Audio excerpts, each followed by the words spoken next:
성령 충만한 한 주간 잘 보내셨습니까? 인격이시고 하나님이신 성령님과 깊이 교제하고 계십니까? 저도 성령 충만에 대해서 묵상하면서 한 주간을 은혜롭게 보냈습니다. 성령 충만은 구하고 찾는 자에게 거저 주시는 하나님의 은혜이기 때문에 간절한 마음으로 기도하면 누구에게나 주시는 선물입니다.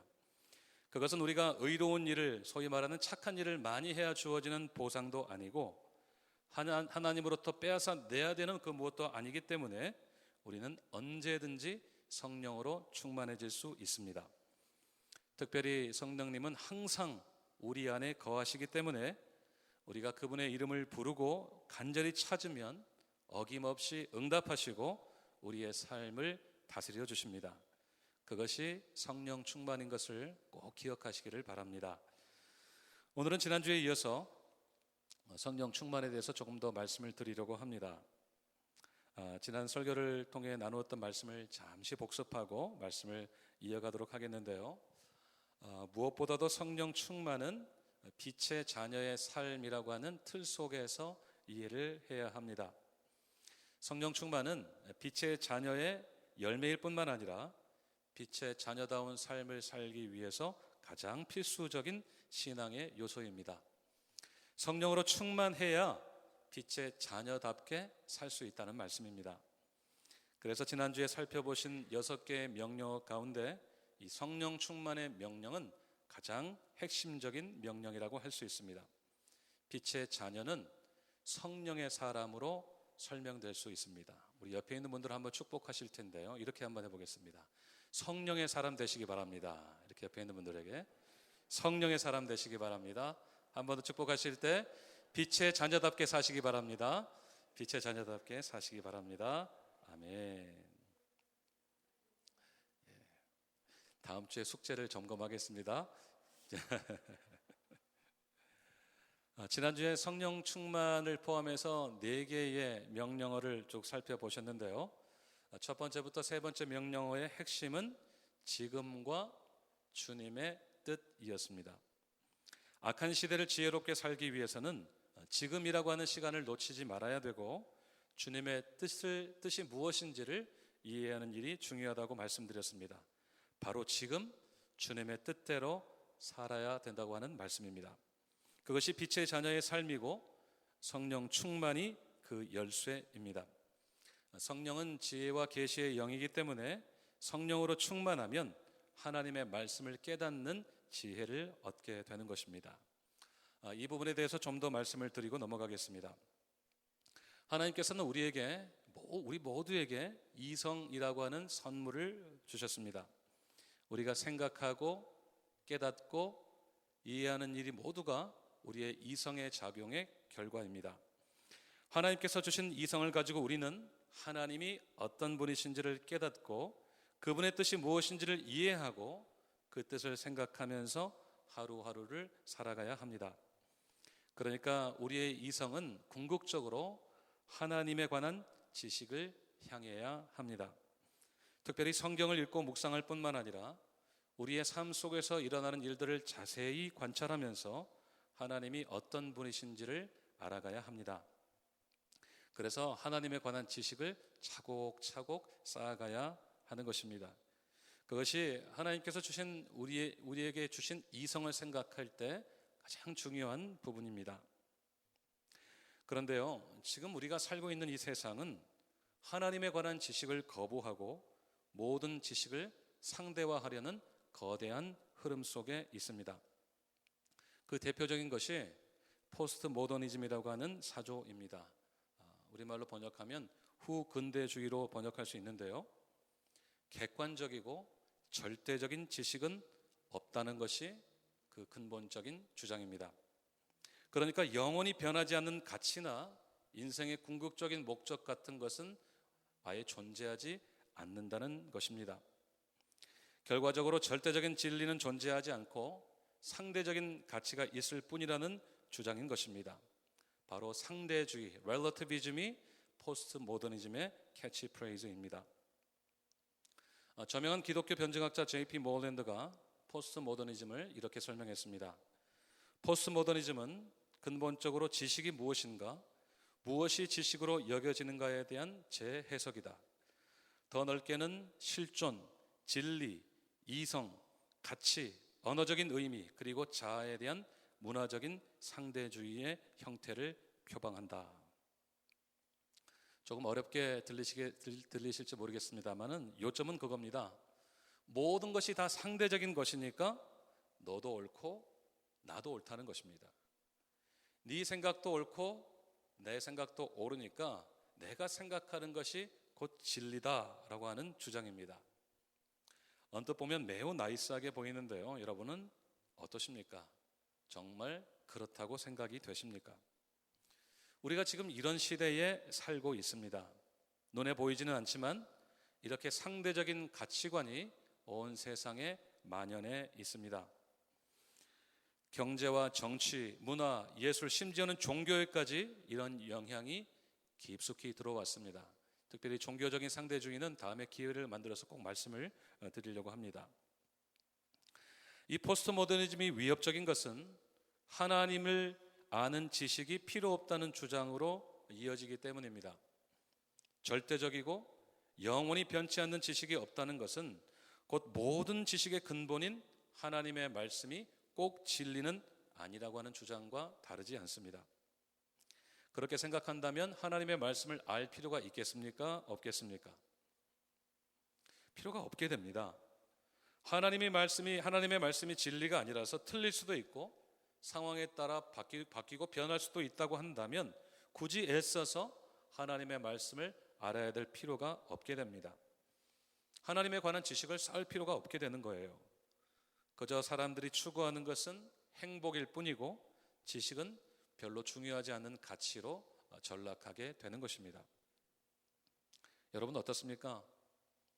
다른 세상 이야기처럼 들리실지 모르겠지만 지금 우리가 사는 이 시대에 일어나고 있는 일입니다. 특별히 지식의 총체인 성경을 상대화하려고 하는 시도는 결국 하나님을 하나님으로 인정하지 않고 예수님의 십자가 구원의 절대성을 부정하는 이른바 탈기독교 혹은 기독교 해체 작업으로 귀결됩니다. 하나님만 신이 아니시고 구원이 예수님의 십자가에만 있지 않다고 한다면 더 이상 기독교가 될 수 없는 것이지요. 16절에서 때가 악하다고 한 말의 의미가 바로 여기에 있습니다. 이 시대가 악하다고 하는 것은 도덕이 땅에 떨어지고 윤리의 기준이 무너진 정도로만 이해되면 안 됩니다. 하나님을 거역하고 하나님에 관한 지식을 그저 상대적인 가치로 만들어버리기 때문에 악한 것입니다. 분명히 하나님을 알만한 것이 칼빈이 말한 종교의 씨앗이 모든 사람들의 마음속에 있음에도 불구하고 이 시대는 하나님을 인정하지 않으려고 합니다. 로마서 1장 21절을 우리가 같이 보겠습니다. 로마서 1장 21절 시작. 하나님을 알되 하나님을 영화롭게도 아니하며 감사하지도 아니하고 오히려 그 생각이 허망하여 지며 미련한 마음이 어두워졌나니. 아멘. 하나님을 알지만 영화롭게 하지 않는다는 것은 하나님을 신으로 인정하기는 하지만 절대적이고 유일한 신이 아니라 상대적인 신, 곧 여러 신들 중에 한 신으로 인정한다는 것을 의미합니다. 그러니까 하나님을 흔한 동네 신 정도로 생각하는 것이죠. 그렇게 되면 하나님께 영광을 돌리지 않는 것은 당연한 일입니다. 하나님이 흔하디 흔한 신 중에 한 신, 많은 신 중에 한 신인데 굳이 그분께 영광을 돌릴 이유가 없게 되는 것이죠. 우리가 늘 교회 안에만 있어서 그렇지 이 시대는 하나님을 절대적으로 인정하지 않는 시대입니다. 그러니 하나님을 알려고 할 필요가 없게 되는 것은 매우 자연스러운 일이 됩니다. 왜 굳이 힘 낭비, 시간 낭비, 물질 낭비하려고 하겠습니까? 그렇다면 여러분 우리는 어떻게 해야 될까요? 로마서 12장 2절 말씀을 우리 큰 소리로 한번 읽겠습니다. 시작. 너희는 이 세대를 본받지 말고 오직 마음을 새롭게 함으로 변화를 받아 하나님의 선하시고 기뻐하시고 온전하신 뜻이 무엇인지 분별하도록 하라. 아멘. 아멘. 우리는 이 세대를 본받지 말아야 합니다. 기독교 가치관을 상대화시켜버려서 하나님도 구원도 성경도 다 상대적인 가치로 만들어버리는 이 세대의 흐름에 동참하지 말아야 됩니다. 이 시대를 대변하는 포스트 모더니즘은 나이스하게 보이지만 결코 기독교에 대해서 호의적이지 않고 똑똑해 보이지만 결코 지혜롭지 않기 때문입니다. 다시 한번 우리는 이 세대를 본받지 말아야 합니다. 도리어 마음을 새롭게 해서 변화된 마음으로 하나님의 선하시고 기뻐하시고 온전하신 뜻이 무엇인지를 분별하여야 합니다. 우리에게 주신 이 이성이라고 하는 선물을 최대한 사용해서 하나님을 아는 일에 힘쓰고 또 힘써야 합니다. 이미 살펴보신 17절의 말씀대로 어리석은 자처럼 이 시대에 휩쓸려 다니지 않고 주님의 뜻이 무엇인지를 이해해야 합니다. 그래야 세월을 아낄 수가 있습니다. 사랑하는 여러분, 우리가 늘 성령으로 충만해야 하는 이유가 바로 여기에 있습니다. 이 시대에 물들기 쉬운 우리에게 새로운 마음을 주시는 분이 바로 우리의 성령님이시기 때문입니다. 마음을 새롭게 하라고 하셨는데 우리의 의지로는 마음을 새롭게 하기가 참 어렵습니다. 아마 굳이 자세히 말씀드리지 않아도 다 경험해 보셨을 줄 압니다. 우리의 의지에는 한계가 있기 때문에 우리가 주님의 그 섬세하고 깊은 뜻을 깨달을 만큼 새로운 마음을 가지기가 어렵습니다. 하지만 우리 성령 하나님은 우리에게 새로운 마음을 주시는 분이십니다. 그래서 우리가 하나님의 선하시고 기뻐하시고 온전하신 뜻이 무엇인지를 분별하도록 도와주시는 분이십니다. 에스겔서 36장 26절과 27절을 우리 다 함께 읽도록 하겠습니다. 에스겔서 36장 26절과 27절입니다. 특별히 칼라된 부분을 눈여겨보시면서 읽겠습니다. 시작. 또 새 영을 너희 속에 두고 새 마음을 너희에게 주되 너희 육신에서 굳은 마음을 제거하고 부드러운 마음을 줄 것이며 또 내 영을 너희 속에 두어 너희로 내 율례를 행하게 하리니 너희가 내 규례를 지켜 행할지라. 아멘. 아멘. 새 영, 그리고 내 영은 하나님의 영, 곧 성령을 가리킵니다. 하나님께서는 성령을 우리에게 주셔서 우리 안에 굳어진 마음을 다 제거하시고 부드러운 마음을 주신다고 했습니다. 그것이 새 마음입니다. 전에 있던 마음을 고쳐서 만들어진 새것 비슷한 마음이 아니고 이전에 완전히 없었던 새로운 마음을 우리 안에 창조하신다고 하는 말씀입니다. 우리가 성령으로 충만하면 이 새 마음을 주시는 역사가 계속됩니다. 성령께서 날마다 우리에게 새로운 마음을 부어주시는 것입니다. 여러분, 그러면 어떤 일이 우리의 삶 속에 일어날까요? 우리의 삶이 새로워질 것입니다. 하나님을 더 알고 싶은 마음이 생기고 하나님의 뜻을 깨닫게 되어서 삶의 방향이 달라지게 될 것입니다. 나의 삶의 목적이 달라지고 내가 소중하게 여기는 가치들이 달라지게 될 것입니다. 쓸데없는 집착들은 다 버리게 되고 쓸데있는 일들이, 의미 있는 일들이 우리의 눈에 들어오기 시작할 것입니다.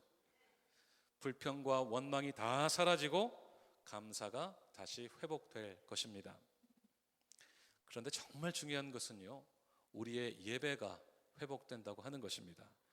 본문 19절 말씀, 에베소서 5장 19절 읽겠습니다. 시작. 시와 찬송과 신령한 노래들로 서로 화답하며 너희 마음으로 주께 노래하며 찬송하며. 아멘. 이 말씀에는 아멘보다는 할렐루야를 하고 싶습니다. 할렐루야. 우리가 성령으로 충만할 때 우리는 우리의 마음으로 시와 찬송과 신령한 노래로 함께 주님을 노래하며 찬송하게 됩니다. 여기서 너희 마음으로 그랬는데 그 마음이 어떤 마음이겠어요? 성령께서 주시는 새 마음입니다. 새 마음으로 우리 하나님 앞에 시와 찬송과 신령한 노래로 예배하게 되는 것이죠. 여러분, 그 마음으로 하나님을 찬송하게 된다면 그것이 참된 예배가 아니겠습니까?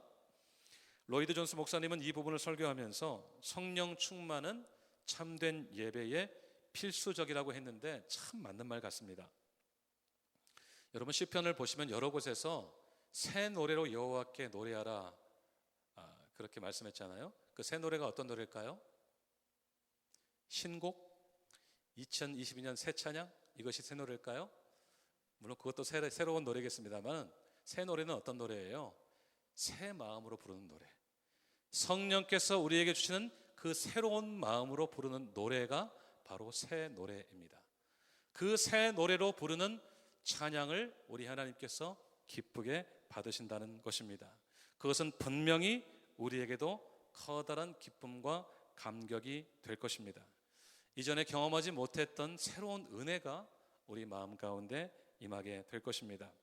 이것이 바로 우리가 영과 진리로 하나님을 예배해야 되는 이유이고 성령으로 충만해야 되는 이유입니다.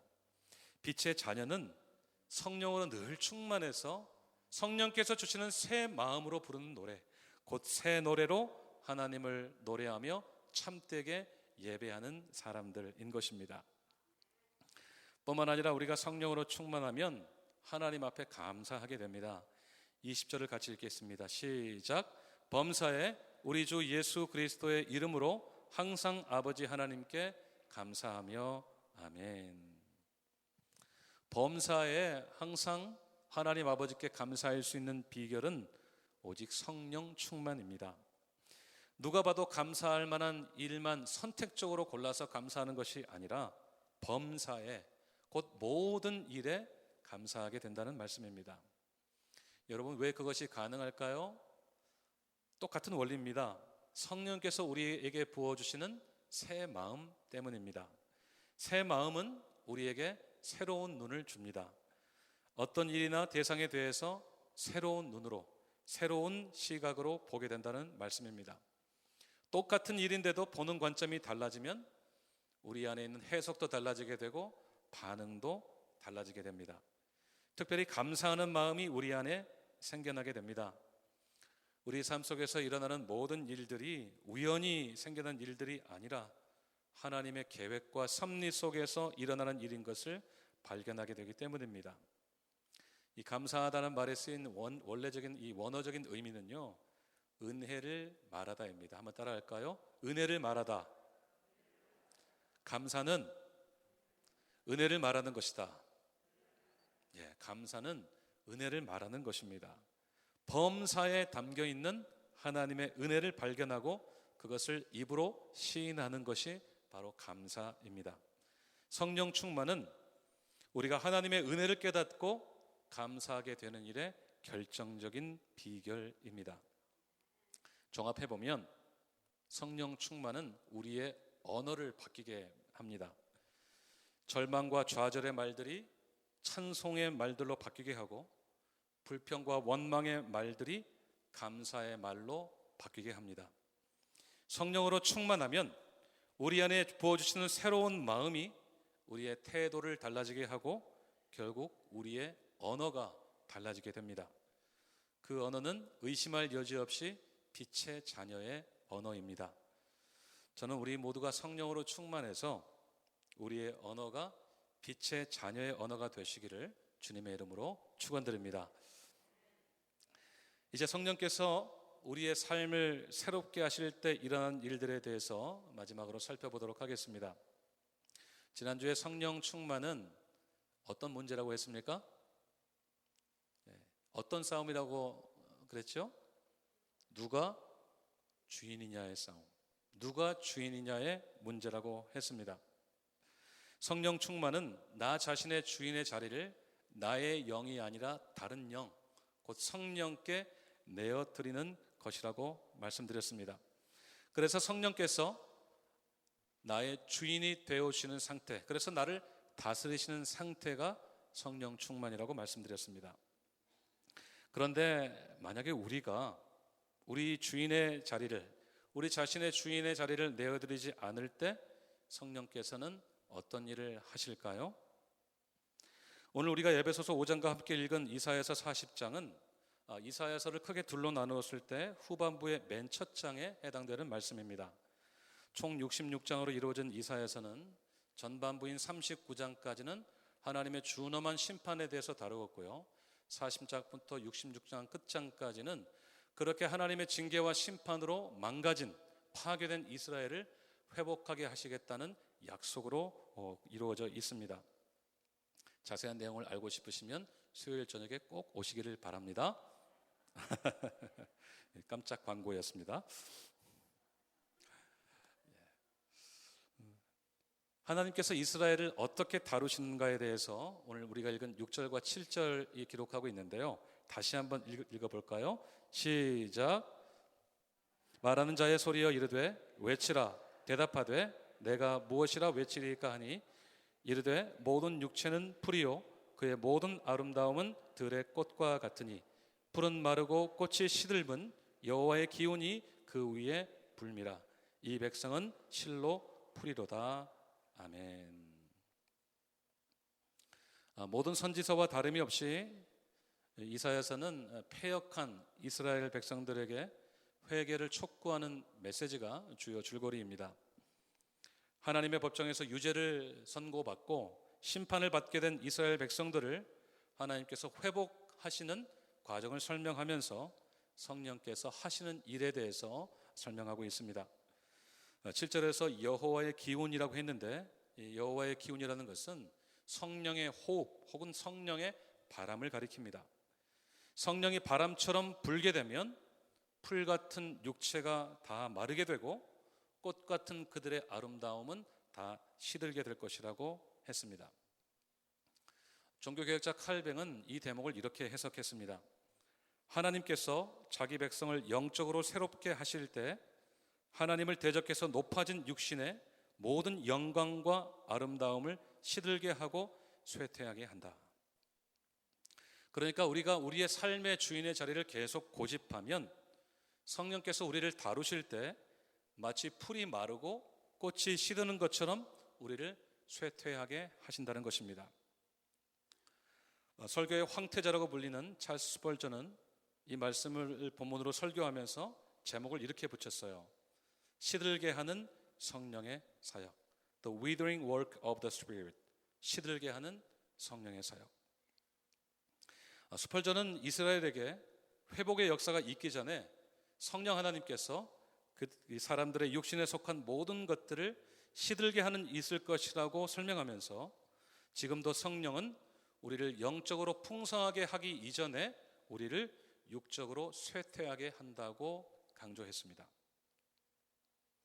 우리가 스스로 주인되는 삶을 계속 주장하면 성령님은 우리의 삶을 주관하실 수 없습니다. 쉽게 말하면 성령 충만을 받을 수 없다는 말씀입니다. 우리가 아무리 예배에 잘 참여하고 말씀을 열심히 들어도 하나님의 은혜가 임하기 어렵게 됩니다. 쉽게 말하면 영적인 매너리즘에 빠지기 쉽다는 말씀입니다. 그럴 때 성령께서 내리시는 조처는 외적인 어려움입니다. 우리가 살면서 겪는 여러 가지 어려움들일 수 있습니다. 성령께서는 그 어려움들을 통해서 우리를 영적으로 깨우치기 위해서 애쓰시는 분이십니다. 이것은 분명히 우리가 지은 죄에 대한 어떤 처벌과는 다릅니다. 존 오웬의 말을 한번 들어보십시오.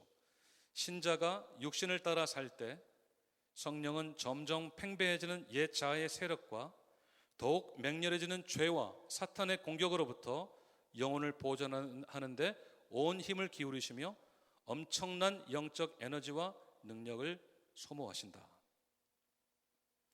성령 하나님께서는 모든 방법을 다 동원하셔서 우리가 우리 인생의 주도권을 그분께 넘겨드릴 때까지 우리에게 끊임없이 말씀하시고 특별히 고난을 통해서 우리의 높아진 마음을 낮추십니다.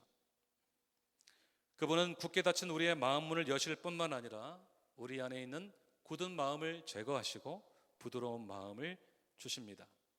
그래서 때때로 성령께서 우리를 시들게 하시는 것입니다. 그리고 그 모든 과정 속에서 우리를 지키시고 보호하시기를 엄청난 영적인 에너지를 소모하신다는 것입니다. 이것이 앞에서 말씀드린 새 마음을 주시는 성령님의 방법이고 우리의 삶을 새롭게 하시는 성령님의 일하심입니다. 사랑하는 여러분, 오늘 또 우리 안에 거하시는 성령님은 쉬지 않고 일하시는 분이십니다. 우리가 주인의 자리에서 내려와서 성령님을 우리의 주인으로 모실 때까지 끊임없이 말씀하시는 분이십니다. 특별히 우리가 인생의 여러 가지 문제들과 고난으로 고통당할 때, 우리 안에서 여전히 일하시는 성령 하나님께 우리의 모든 시선을 향해야 합니다. 고난의 강도가 크면 클수록, 문제들이 심각하면 할수록 더욱 선명하게 들려오는 성령님의 음성에 우리는 귀를 기울여야 합니다. 왜냐하면 우리의 인생이 시들어 간다고 생각될 때, 우리가 지쳐간다고 생각될 때, 더 이상 방법이 없다고 생각될 때가 성령께서 가장 뜨겁게 역사하시는 때이기 때문입니다. 그리고 꼭 기억해야 됩니다. 성령께서 내 안에 충만히 거하기를 원하시는구나. 내 삶의 주인 되기를 원하시는구나. 나에게 새로운 마음을 부어주시는구나. 나의 삶을 다시 한번 새롭게 하시는구나. 그때까지 나를 사탄의 모든 공격으로부터 지키시고 보호해 주시는구나. 그렇게 마음으로 생각해야 되는 것입니다. 사랑하는 여러분, 성령으로 충만하시기를 바랍니다. 하나님을 무시하고 외면하는 이 세대를 본받지 말고 우리에게 날마다 새로운 마음을 부으시는 성령으로 충만하시기를 바랍니다. 그래서 하나님을 알기 위해 힘쓰고 애쓰는 우리가 되었으면 좋겠습니다. 또 새 마음으로 하나님께 찬양하며 예배하시기를 바랍니다. 새 마음으로 모든 일에 감사하시기를 바랍니다.